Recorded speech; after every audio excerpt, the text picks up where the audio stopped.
आता मित्रो तुम्हाला लाईव्ह दाखवतो या वेबसाईट वरती अर्ज भरत आहेत। नमस्कार मित्रो, लाडकी बहीण योजनेमध्ये आपण अर्ज केलेला आहात का? अद्याप तुम्ही अर्ज केला नसाल तर नारी शक्ती ॲप वरती फॉर्म भरता येत नाही।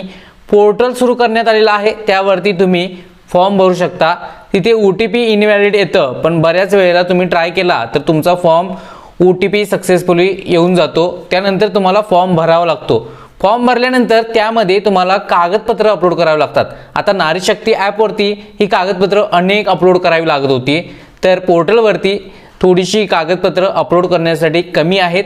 तर आपण कोणती नक्की कागदपत्र अपलोड करायची हे सर्व बाब आजच्या व्हिडिओमध्ये सांगणार आहे। अद्याप आपण लाडकी बहीण योजनेचा ऑनलाइन फॉर्म भरला नसाल तर सर्वात प्रथम हा व्हिडिओ पहा। ऑनलाइन फॉर्म कसा भरावा हे सुद्धा तुम्हाला सांगतो। चला तर आजच्या व्हिडिओला सुरू करूया। आपल्याला लाडकी बहीण .महाराष्ट्र.gov.in ही वेबसाईट देण्यात आलेली आहे। या वेबसाईट वरती यायचं आहे।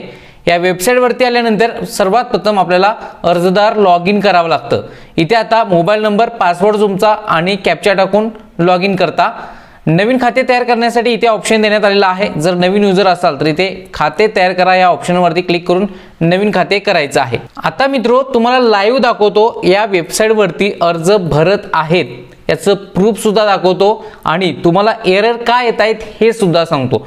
आता इथे पहा, आपल्याला दिसत आहेत संख्या पोर्टल वरती भरलेली 5,63,476। यापूर्वीचे जर व्हिडिओ बघितला असाल तर 4 लाखाच्या आसपास अर्ज होते। आता यात बदल झालेले आहेत, वाढीव संख्या आहे। आता लास्ट आकडे पहा 476 आहे।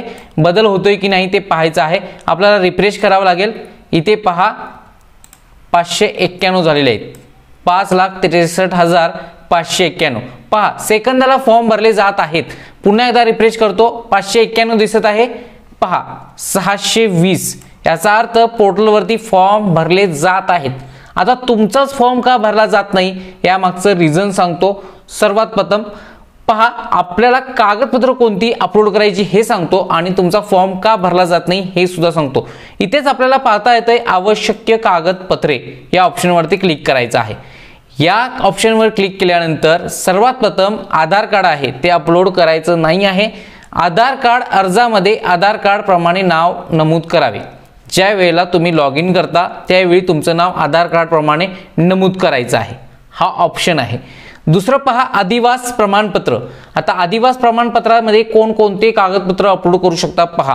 प्रमाणपत्र उपलब्ध नसेल म्हणजे डोमेसेल तर काय करायचं आहे, 15 वर्षापूर्वीचे रेशन कार्ड किंवा मतदान ओळखपत्र किंवा जन्म प्रमाणपत्र किंवा शाळा सोडल्याचा दाखला यापैकी एक तुम्हाला आदिवास प्रमाणपत्राचा ऑप्शन येतो। फॉर्म भरतेवेळी कसा भरायचा ते सांगतोच, त्यामध्ये ते अपलोड करायचं आहे।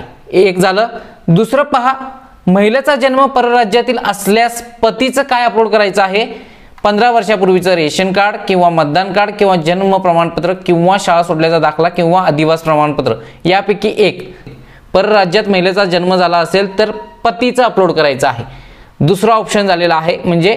तर तिसरं पहा, आता उत्पन्न प्रमाणपत्र 2.5 लाखापेक्षा कमी असणे आवश्यक आहे। ते प्रमाणपत्राऐवजी पिवळं अथवा केशरी शिधापत्रिका असल्यास उत्पन्न प्रमाणपत्राची आवश्यकता नाही।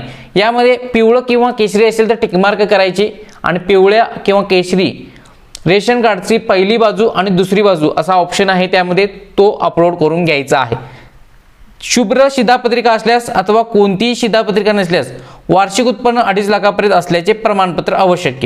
आता तुम्हाला तिथे ऑप्शन सिलेक्ट करते वेळी पिवळे किंवा केशरी रेशन कार्ड नाही हा ऑप्शन सिलेक्ट करायचा आहे खालचा आणि तिथून तुमचं इन्कम सर्टिफिकेट तहसीलदार यांचं अपलोड करायचं आहे। त्यानंतरची बाब आहे पहा, नवविवाहित महिलेच्या बाबतीत। आता नवीन लग्न झालेल्या महिलांचं काय, रेशन कार्डवर तिच्या नावाची नोंद नसल्यास विवाह प्रमाणपत्र असलेल्या अशा नवविवाहितेच्या पतीचे रेशन कार्ड हे उत्पन्नाचा दाखला म्हणून ग्राह्य राहील।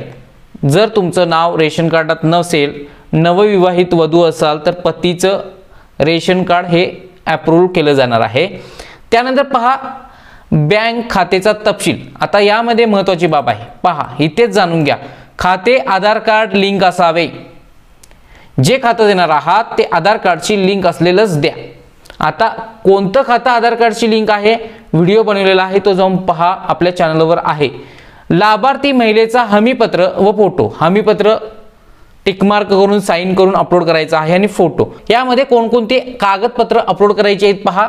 अधिवास प्रमाणपत्र, त्यानंतर पहा इन्कम सर्टिफिकेट म्हणजे उत्पन्न प्रमाणपत्र, त्यानंतर पहा हमीपत्र आणि फोटो. कागदपत्र इथे अपलोड करण्यासाठी उपलब्ध आहेत. बँक पासबुक अपलोड करायचं नाही, आधार कार्ड अपलोड करायचं नाही. तुम्हाला जे तिथे ऑप्शन देण्यात आलेले आहेत तेच अपलोड करता येणार आहे.